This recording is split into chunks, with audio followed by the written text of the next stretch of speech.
This is Terry with another episode of Three Things, and today I'm going to talk about how to have a conversation.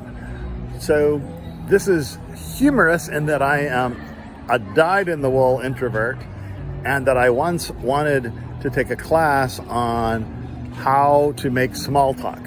But let me pass along three things that I have learned about interacting with others. This applies at a cocktail hour, this applies on a date, and this especially applies when you're talking to a homeless person as a volunteer.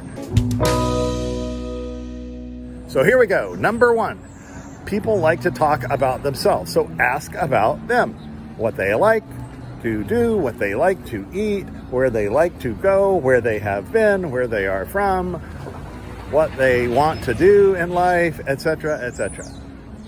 People like to talk about themselves, even shy people. So that's tip number one.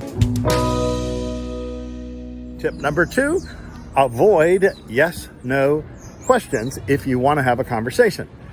When you have teenagers, you can say, "How was school?" And you're going to get a good answer. Or if you say, "Was school okay?" You're going to get a yes or no answer. And that's the end of the conversation.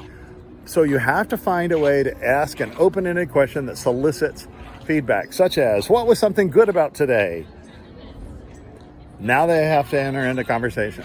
So that's tip number two. Avoid yes, no, or one-word answer questions. All right, here comes our last tip. Tip number three. Avoid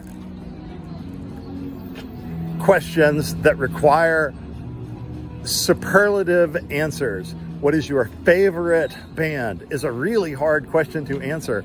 And yet, if I say, "What's one band you like?" that's really easy.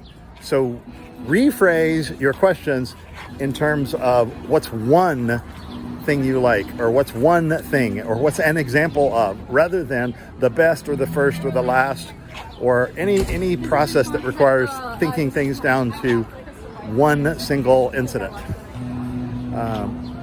So that's my three tips. By the way, you can, as a bonus, you can use these in reverse. If you don't want to have a conversation, talk about yourself. If you don't want to have a conversation, be sure and ask a yes, no, or one-word answer question. And if you don't want to have a conversation, or you want to slow it down, be sure and ask questions that require a lot of thought before you can answer them, such as, "What's your favorite band of all time?" So that's three things for today. Bye.